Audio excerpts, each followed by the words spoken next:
Hi, and welcome to Focus, Grow, and Thrive. I'm Jim Vasconcellos. I'm Kathy Vasconcellos. Okay, so today's subject is about being the manager that people want to work for, not have to, as you always say. And you tell the story about Gary the chef, again, from your growing up in New Orleans, but the difference between Gary and Leo. And would you like to go ahead and start off that story for us? Look, Gary was a chef. I was 14 years old. My job was to scrub pots and pans Yeah. behind these hot stoves where he was the chef. It was a nice fine dining restaurant.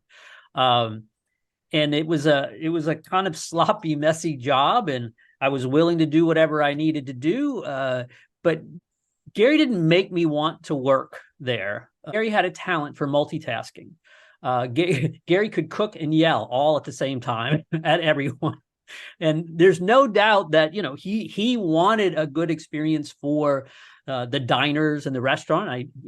Certainly I knew that was there, but how he worked with the people around him and the way that we got there, it was rough. Yelled a lot, threw lots of things around. It was pretty frustrating. But there was a point where they needed someone to bus tables. So one night, Leo was head manager for the wait staff. And so he called me and asked me, would I be willing to do that? And I would, after dealing with Gary, I would jump at that chance.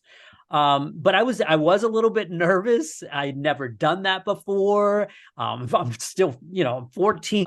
And I told him, I said, Leo, I really don't know a lot. He said, no worries. He says, I'll take care of it. I'll be there to help train you, work through. I'll help support you while we're doing it and everything.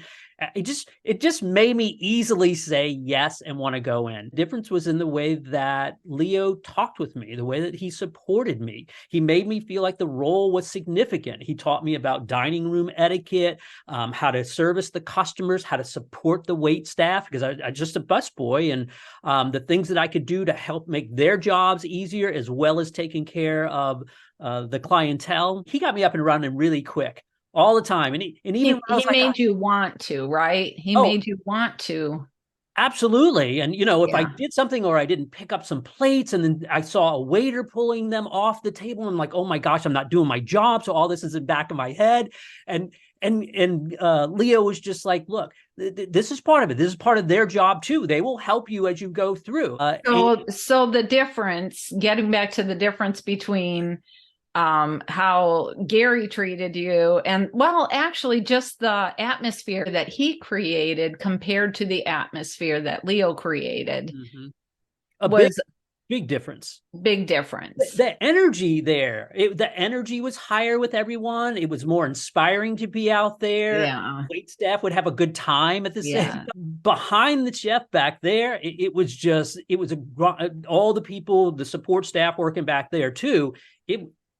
It was not. A different Oh story. yeah, people would close down. They wouldn't say anything. They didn't interact a lot. And it didn't have to be because, No, as we know, I mean, we both worked in restaurants. The kitchen is just as stressful as the dining room is.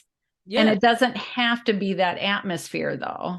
no, It no. just depends on who's running it. Yeah, it's like I said, both Gary and Leo knew what their objective was, and that is deliver a fine dining experience. Right. Just the way Gary approached it was Right. way different from Leo. And Right. Leo just knew how to create an environment. He knew how to be inclusive with you. He knew how to support you.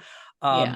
And that was my first experience in really having a manager who actually really cared about everything. He cared about you and what you were doing, how you felt about it, and anything he could do to support you. He's like right there with you. If there's something you could say to new managers about their new position, it's building an atmosphere of respect and inclusion. And you want to fill in? Well, yeah, I would add on to that people are more important than business or vice versa, right? You can see where people can get extremes, whether they're only strictly a Yeah. business Yeah. or oh, we got to take care of, all of our team members, but then you forget about the business side. Business side, yes. You don't mesh it. We have to mesh the people in the business side together. And Gary, Leo just had a really good way of doing that. But if you're a new manager going into a role, the big pressure is going to be on delivering certain results, right? Which I understand. That is what we all have to deliver, or we won't thrive in our business. Mm-hmm. Yet how we get to that result is really critical. So as a new manager, even though you have to deliver, think of the lessons from Leo. Leo knew what he had to do, but then he knew how to involve all the people around him and include them and support them to get to that result. And how you move from where you are to getting that result is going to tell you what that environment's going to be like. And so everybody loved working for Leo. They wanted to work for Leo. Yes. They loved being on the shifts when Leo was there. They just always wanted to be there.